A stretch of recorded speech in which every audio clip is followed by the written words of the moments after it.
हरिपुर नामक शहर में पप्पू का ढाबा नाम का एक मशहूर ढाबा था। ये ढाबा इतना मशहूर था कि आसपास के सभी लोग खाना खाने के लिए आते थे। उस ढाबे का खाना जो एक बार खा लेता तो उसका स्वाद भूल नहीं पाता।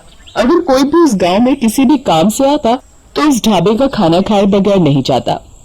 जितना ही वो ढाबा दिन पर दिन मशहूर होता जा रहा था, उतना ही उस ढाबे के मालिक का भी घमंड बढ़ता जा रहा था।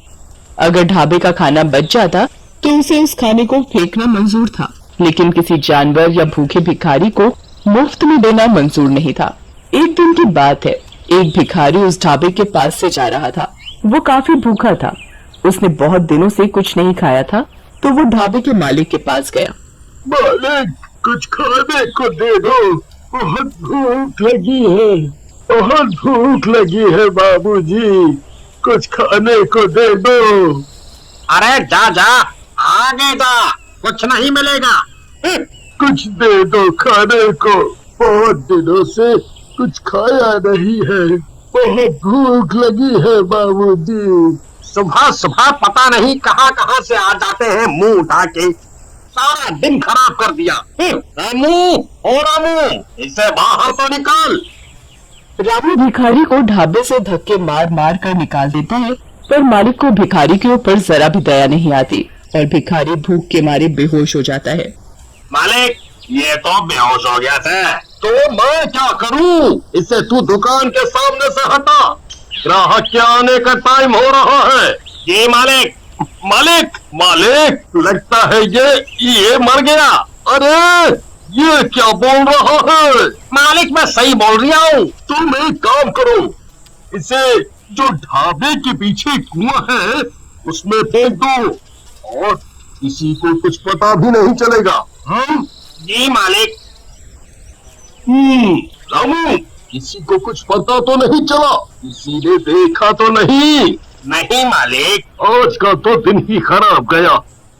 और कोई ज्यादा ग्राहक भी नहीं आए। कल सभी टाइम पर आ जाना, नहीं तो तुम्हारे पैसे काट लूंगा। जी मालिक। मालिक अपने सभी नौकरों को छुट्टी देकर वो भी अपने घर चला जाता है। मालिक को रास्ते में ऐसा लगता है जैसे कोई उसके पीछे पीछे चल रहा है। तभी मालिक रुक जाता है और पीछे देखने लगता है, पर वहाँ कोई नहीं होता। अरे मेरा वहम होगा। और वो चलने लगता है। तभी उसे अचानक कोई जोर से थप्पड़ मारता है। वो अपने चारों ओर देखता है, पर कोई नहीं था। वो जल्दी जल्दी चलने लगता है और अपने घर पहुँच जाता है। अरे भाग्यवान, जल्दी से खाना लगा दो, बड़े जोरों की भूख लगी है। जी अभी लाई। जैसे ही पत्नी खाना लेकर आती है, तभी भिखारी भूत उसकी पत्नी को जोर से धक्का देता है, जिसके कारण पत्नी के हाथ से सारा खाना गिर जाता है। अरे भाग्यवान, ये क्या किया? सारा खाना गिरा दिया। जी पता नहीं कैसे गिर गया, मुझे ऐसा लगा जैसे किसी ने मुझे धक्का दिया हो। आज का तो सारा दिन ही खराब गया। अगली सुबह मालिक अपने ढाबे पर काउंटर पर बैठा होता है। तभी एक ग्राहक आता है और कुर्सी पर बैठ जाता है और खाने का ऑर्डर देता है। रामू, जल्दी से खाना लेकर आओ। ये कैसा खाना है, इतना तीखा? क्या हुआ, खाना अच्छा नहीं है? ये कैसा खाना है? रामू, ओ रामू, आज तुमने ये कैसा खाना बनाया है? मालिक, पता नहीं कैसे हो गया, खाना तो अच्छा ही बनाया था। आज भी मालिक की कोई कमाई नहीं हुई थी और सारा खाना ऐसे ही वेस्ट हो जाता है। ये देखकर भिखारी बहुत खुश होता है। अगले दिन मालिक अपने नौकर से कहता है, आज ऐसा खाना बनाना कि लोग उंगलियां चाटते रह जाएं। और सभी नौकर और रामू खाना बनाने में लग गए। खाना बनकर तैयार हो जाता है। खाने की खुशबू तो अच्छी आ रही है। तभी ढाबे पर एक ग्राहक आता है। रामू, जल्दी से खाना ला भाई। वाह वाह वाह वाह, खाने की खुशबू तो अच्छी आ रही है। ग्राहक जैसे ही खाना खाने के लिए बैठता है, तभी उसकी थाली से अचानक रोटी गायब हो जाती है। अरे रोटी कहाँ गई? अभी तो थी। वो डर जाता है। वो रामू का आवाज लगाता है। रामू, रामू। जी साहब, क्या हो गया साहब? अरे रामू, मेरी रोटी गायब हो गई। अरे ऐसे कैसे हो सकता है साहब, आपका वहम होगा। ये सारा करा धरा भूतिया भिखारी का था। वही सब ग्राहकों को परेशान और डरा रहा था। ग्राहक डर के मारे भाग जाता है। ढाबे के मालिक को समझ नहीं आ रहा था कि आखिर चक्कर क्या है। ऐसे रोज का काम हो गया और दिन पर दिन ढाबे के मालिक की कमाई कम होने लगी। एक दिन की बात है, शहर से कुछ लोग गांव की तरफ जा रहे थे। उन्हें पप्पू का ढाबा दिखाई दिया। उन्होंने उस ढाबे का नाम काफी सुन रखा था, तो वो ढाबे पर खाना खाने के लिए रुक गए और वो खाने का ऑर्डर करते हैं। रामू खाना लेकर आता है तो वो खाना खाने बैठते हैं तो उनकी शाही पनीर की सब्जी चिकन की सब्जी में बदल जाती है, जिसे देख वो घबरा जाता है।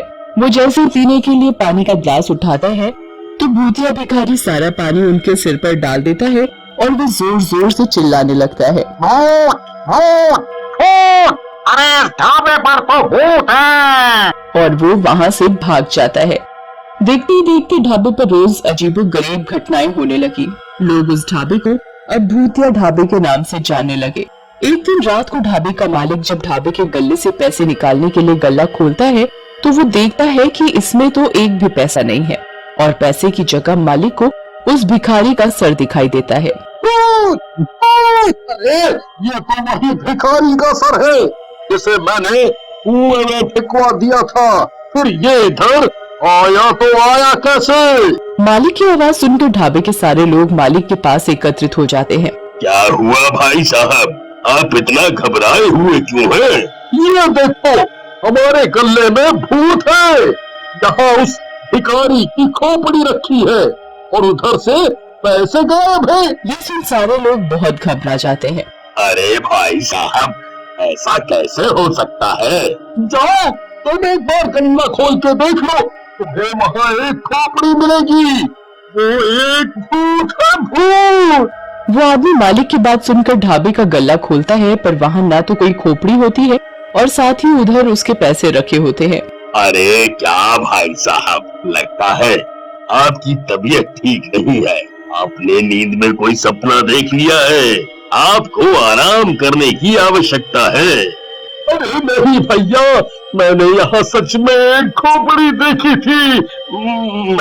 मैं बिल्कुल सच बोल रहा हूँ। मालिक अपनी बात सबको मनवाने की कोशिश करता है, पर कोई उसकी बात नहीं सुनता और न ही विश्वास करता है। तभी रामू मालिक के पास आता है। मालिक, मुझे ऐसा लगता है कि ये सब वो भूखा भिखारी कर रहा है। इसे आपने कुएं में फेंकवाया था, वही उसके भूखे होने की वजह से उसकी मौत हो गई थी और इसी वजह से उसकी आत्मा हमारे ढाबे में भटक रही है और आपको दिन रात परेशान कर रही है। ओ रामू, मुझे भी यही लग रहा है। तुम सही बोल रहे हो, पर अब इस बात का क्या इलाज है?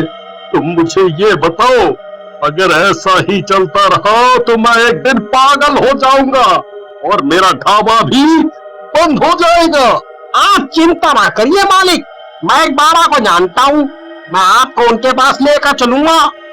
उनके पास हमारी परेशानी का कोई ना कोई हल जरूर होगा, ऐसा मेरा उनके ऊपर विश्वास है। मैंने उनका काफी नाम भी सुना है। वो सबकी परेशानी दूर कर देते हैं अपनी पूजा पाठ से। रामू और उसका मालिक अगले ही दिन बाबा के पास जाते हैं। वो बाबा को उधर जाकर सारी बात सच सच बताते हैं। ये तुमने क्या किया?